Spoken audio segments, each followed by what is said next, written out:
নবম ও দশম শ্রেণীর শিক্ষার্থী সবার প্রতি রইল শুভকামনা। অধ্যায় 17 11তম ক্লাস। বন্ধুরা, এটা এত গুরুত্বপূর্ণ একটা প্রশ্নমালা বা অধ্যায় যেটা তোমাদের পাশের অর্ধেক নাম্বার দেবে যদি তোমরা এই অধ্যায়টা ভালো করে করো। আমরা দেখো গড়, মধ্য, প্রচুরক, গণসংখ্যা, বহুভুজ, আয়তলেখ অঙ্কন শিখেছি। আজকে আমি তোমাদের সাথে করব হলো অজীব রেখা কিভাবে আঁকতে হয়। দেখো বন্ধুরা, 60 জন শিক্ষার্থীর গণিতে প্রাপ্ত নম্বরের গণসংখ্যা নিবেশন সারণী এটাকে আমরা অজীব রেখা আঁকবো কিভাবে। তো অজীব রেখা অঙ্কনের জন্য সারণীটা দেখো কি করলাম। আমার এখানে আছে দেখো শ্রেণীব্যাপ্তি 51 থেকে 60 8 জন গণসংখ্যা। ক্রমযোজিত গণসংখ্যা মানে প্রথমটা যেটা থাকবে ওটাই ক্রমযোজিত গণসংখ্যা হবে, এখানে 8। দ্বিতীয় ক্ষেত্রে দেখো 61 থেকে 70 12 জন আছে গণসংখ্যা, তাহলে ক্রমযোজিত গণসংখ্যা হবে কত? 8 যোগ 12, এই 12 সমান হলো কত? 20 জন। তৃতীয় ক্ষেত্রে দেখো ঊর্ধ্বসীমা যখন 80 তখন ক্রমযোজিত গণসংখ্যা হচ্ছে কত? এই যে 20, এই দেখো এই 20, আর এই 20টা হলো এই 20, এটা হলো কত? 40। আবার দেখো শেষ যখন ঊর্ধ্বসীমা 90 তখন তার গণসংখ্যা হচ্ছে ক্রমযোজিত গণসংখ্যা হচ্ছে কত? এই 40 যোগ এই 40 মানে এই 40 যোগ এই গণসংখ্যা সমান হলো 50। লক্ষ্য করো বন্ধুরা, এখানে কত আছে? 50। লক্ষ্য করো এইগুলি যোগ করে দেখো তো কত হয়। দেখো 8 আর 12 20, 20 20 40 আর 10 50, তাহলে এটার সাথে এটা মিলে গেল। আবার তুমি খেয়াল করো এইখানে কত আছে? 50, তাহলে এটা এখানে ক্রমযোজিত গণসংখ্যা আর এটা মিলে গেল। তার মানে আমাদের এই ক্রমযোজিত গণসংখ্যা নির্ণয় পর্যন্ত সঠিক আছে বন্ধুরা। এরপরে দেখো আমি বোর্ডে করার জন্য আমাদের বাজারে যে গ্রাফ পেপার হয় এই গ্রাফ পেপার না করে যাতে সবাই একটু ভালো করে বুঝতে পারে তার জন্য আমি নিজে একটা সাদা কাগজের উপরে গ্রাফ অঙ্কন করে বোঝানোর চেষ্টা করছি বন্ধুরা। সবসময় এইটার ক্ষেত্রে খেয়াল করবে এটার ক্ষেত্রে খেয়াল করবে যে আমরা দেখো এক্স ও ওয়াই, এক্স অক্ষ ও ওয়াই অক্ষ, এক্স অক্ষ বরাবর শ্রেণীব্যাপ্তি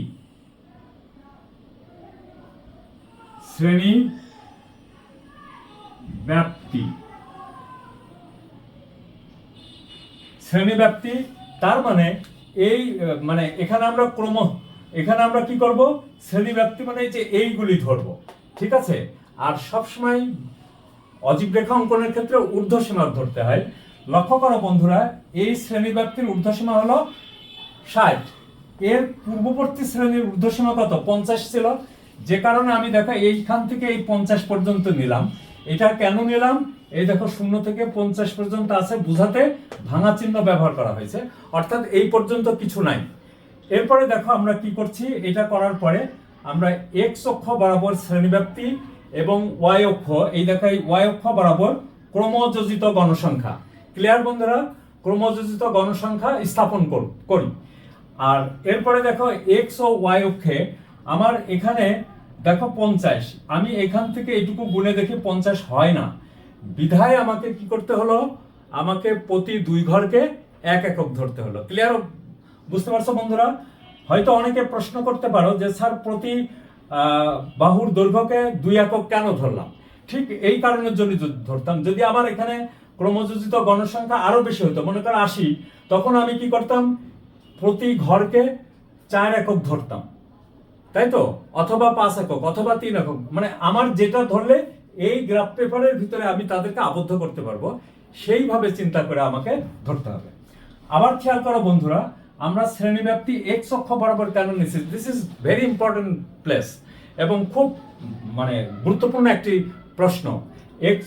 এক্স অক্ষ বরাবর এ কারণে নিছি, দেখো শ্রেণীব্যাপ্তি যদি এখানে 50 থেকে 60 না হয়ে 50 থেকে 65 হতো, তাহলে এই জায়গার গণসংখ্যা বৃদ্ধি পেয়ে যেত। ক্লিয়ার? তাহলে গণসংখ্যাটা বৃদ্ধি পাচ্ছে কিসের উপরে? শ্রেণীব্যাপ্তির উপরে। ক্লিয়ার হয়েছে বন্ধুরা?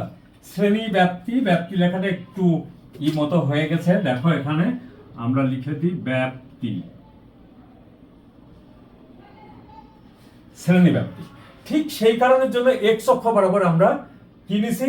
শ্রেণীব্যাপ্তি নিছি। আর ওয়াই অক্ষ বরাবর আমরা নিছি ক্রমযোজিত গণসংখ্যা।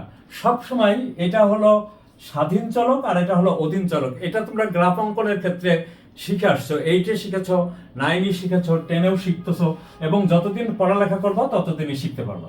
তাহলে আমাদের এই কথাগুলি কিন্তু আমাদের লিখতেই হবে। এক্স অক্ষ বরাবর শ্রেণীব্যাপ্তি, ওয়াই অক্ষ বরাবর ক্রমযোজিত গণসংখ্যা স্থাপন করি। এক্স ও ওয়াই অক্ষে বর্গাকার ঘরের প্রতি বাহুর দৈর্ঘ্যকে 2 একক ধরি। ক্লিয়ার? ধরে শ্রেণীর ঊর্ধ্বসীমা ও ক্রমযোজিত গণসংখ্যা চিহ্নিত করি।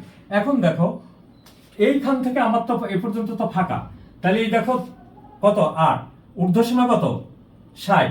তাহলে সবসময় আমরা ঊর্ধ্বসীমা বরাবর নিতে থাকবো। দেখো 60, এই দেখো 1 2 3 4, এই যে এখানে বিন্দুটা। ক্লিয়ার? তারপরে দেখো ঊর্ধ্বসীমা কত 70, ক্রমযোজিত গণসংখ্যা কত 20।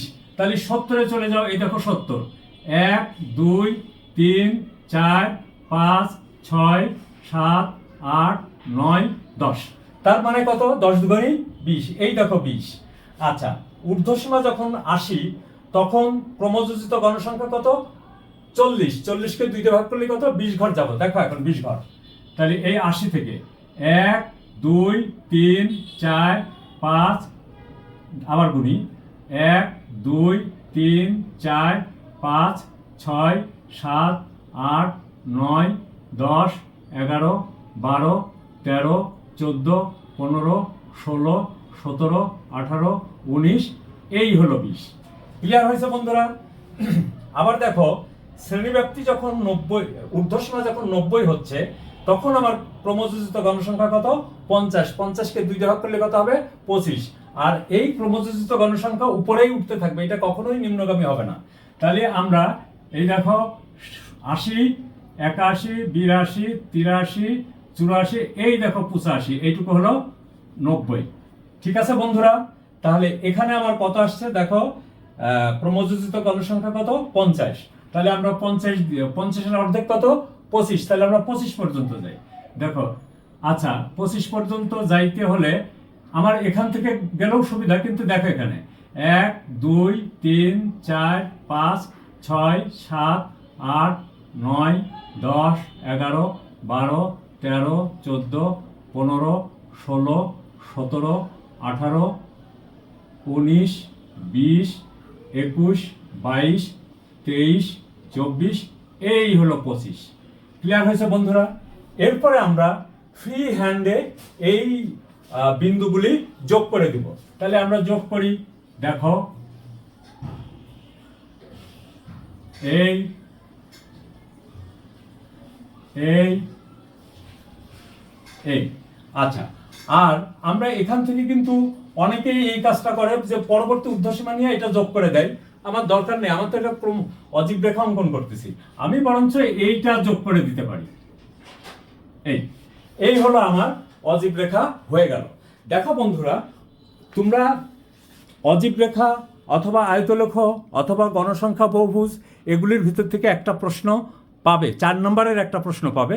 এই পর্যন্ত লিখলে, এই পর্যন্ত পড়লে তোমাদেরকে 4-4 দিয়ে দেওয়া হবে। তাহলে আমাদের এখানে অজীব রেখা অঙ্কনের জন্য দেখো এই একটা সারণী তৈরি করতে হচ্ছে, এই লেখাটুকু অবশ্যই লিখতে হবে। তারপরে গ্রাফ পেপার নিয়ে এইভাবে যদি তুমি গ্রাফ অঙ্কন করো তাহলে তোমাকে 4 নম্বর দিয়ে দিবে। তো বন্ধুরা, তোমাদের প্রতি রইল আবারও শুভকামনা। তোমরা এই ক্লাসটা ভালো করে খেয়াল করবে, বুঝবে এবং প্র্যাকটিস করবে। তুমি যদি প্র্যাকটিস করো তাহলে তুমি পারবে। তুমি যদি প্র্যাকটিস না করো, বুঝে থাকো কিন্তু প্র্যাকটিস করলে না, তাহলে দেখবে তোমার কোনো না কোনো জায়গায় সমস্যা হয়ে গেছে। তাহলে বন্ধুরা কমেন্ট করো এবং সবাই তোমাদের বন্ধুদের ভিতরে শেয়ার করো, তাহলে দেখবে কোনো সমস্যা থাকবে না। থ্যাংক ইউ বন্ধুরা, তোমরা অনুশীলন করবে। থ্যাংক ইউ, সবাই ভালো থাকো ও সুস্থ থাকো।